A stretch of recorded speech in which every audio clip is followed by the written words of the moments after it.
Hello to all. तो आज हम देखते हैं कि जो भी ट्रैवलर्स इंडिया में आए थे वो किस रूलर के टाइम पे आए थे और उनको याद करने की ट्रिक्स। तो पहला है एंशंट इंडिया से फ़ाहीन। तो यहाँ पे आप देख सकते हैं कि फ़ाहीन ये दो वर्ड्स में डिवाइडेड है, डैट इज़ फ़ा एंड हीन। तो यहाँ से आ गया टू, ठीक है, इसका आ गया टू।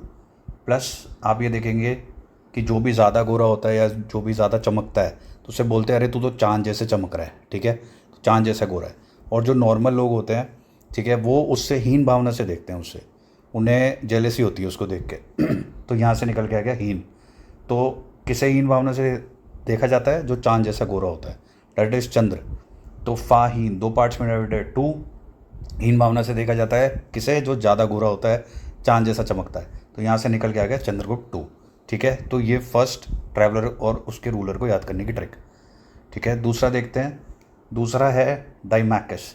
तो डीमाकस या डाइमैकस जो भी आप इसे बोल सकते हैं, ठीक है। डाइमैकस आया था बिंदुसार के टाइम पे। अब यहाँ पे आप इसका जो बाइफरकेट करेंगे तो निकल के आएगा ये एस, यहाँ से उठाइए, ठीक है, और यहाँ पे साइड, ठीक है, डाई और एस, तो ये निकल के आएगा साइड, ठीक है। और आप देखेंगे कि कोई भी कॉपी या रजिस्टर होता है तो उसकी साइड में डॉट्स बने होते हैं, ठीक है, जैसे हम मार्जिन बोलते हैं, वो डॉट डॉट डॉट डॉट से मार्जिन बनते हैं। डॉट्स का हिंदी में क्या होता है? बिंदु। तो यहाँ से क्या बन गया? बिंदुसार, ठीक है। तो बहुत ही सिंपल तरीके से इसकी भी ट्रिक हमें पता चल गई कि डाइमाइकस का बन गया बिंदुसार, डॉट्स और बिंदु। फिर हम देखते हैं मेगिस्थनीज। मेगिस्थनीज ये फिर एंशिएंट इंडिया का ही है। मेगिस्थनीज जो आया था वो चंद्रगुप्त मौर्य के टाइम पे आया था, ठीक है। तो मेगिस्थनीज में आपको देखने को मिलेगा ये मेगा, फर्स्ट वर्ड मेगा। और आपने देखा होगा कि अर्थ है ना, जो अर्थ हमारी पृथ्वी, उसकी जो नेचुरल सैटेलाइट है वो है मून, जो उसकी सबसे बड़ी दैट इज़ मेगा सैटेलाइट है। तो अर्थ की मेगा सैटेलाइट कौन सी है? मून। और मून का होता है चंद्र, ठीक है। तो यहाँ से बन गया चंद्रगुप्त। और मौर्य, तो चंद्रगुप्त मौर्य आपको पता ही होगा एंशिएंट इंडिया के सबसे बड़े, one of the most prominent rulers में से एक थे चंद्रगुप्त, ठीक है। और इनके समय चाणक्य थे जिन्होंने इनको मदद करी थी गद्दी पर बैठने के लिए, और इन्होंने बहुत अच्छा शासन चलाया था मगध किंगडम में। तो मगध जो साम्राज्य था, महाजनपद था, उसके बहुत बड़े रूलर थे, मेगा रूलर थे चंद्रगुप्त मौर्य।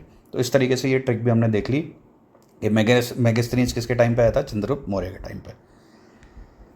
अब ये इब्ने बतूता की ट्रिक देख लेते हैं। इब्ने बतूता जो है वो मिडाइवल इंडिया से हैं, ठीक है। कहाँ से हैं ये है मिडाइवल इंडिया से, ठीक है। अब यहाँ पे आपको दिखेगा कि इब्न, और यहाँ पे देखे मोहम्मद बिन तुगलक। तो आई बी एन का अपोजिट करिए। आई बी एन का क्या हुआ? अगर वर्ड्स को उल्टा करेंगे डैट इज़ बिन, है ना, रिसाइकिल बिन। तो आप ऐसे याद कर सकते हैं कि इसका उल्टा किया बिन, तो इब्ने बतूता मोहम्मद बिन तुगलक।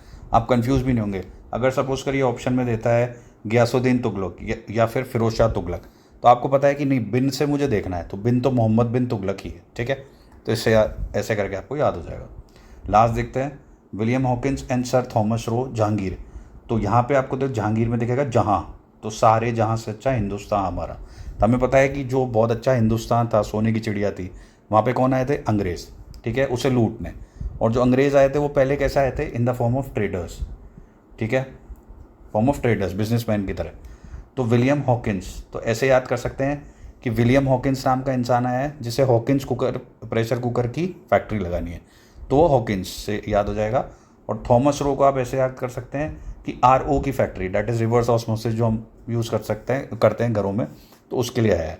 दो चीज़ यहाँ पे ध्यान देने लायक है कि विलियम हॉकिंस जब जहांगीर के दरबार में आए थे तब वो ईआईसी के रिप्रेजेंटेटिव थे, that is east India company, जो कि एक ट्रेडिंग कंपनी थी, और इनको यहाँ पे ट्रेड राइट्स नहीं दिए थे, ठीक है। वहीं पे अगर हम थॉमस रो की बात करें तो ये James the first, that is king of England के रिप्रेजेंटेटिव थे, और इनको ट्रेडिंग राइट्स मिल गए थे जहांगीर से, ठीक है। तो ये ट्रिक्स थी।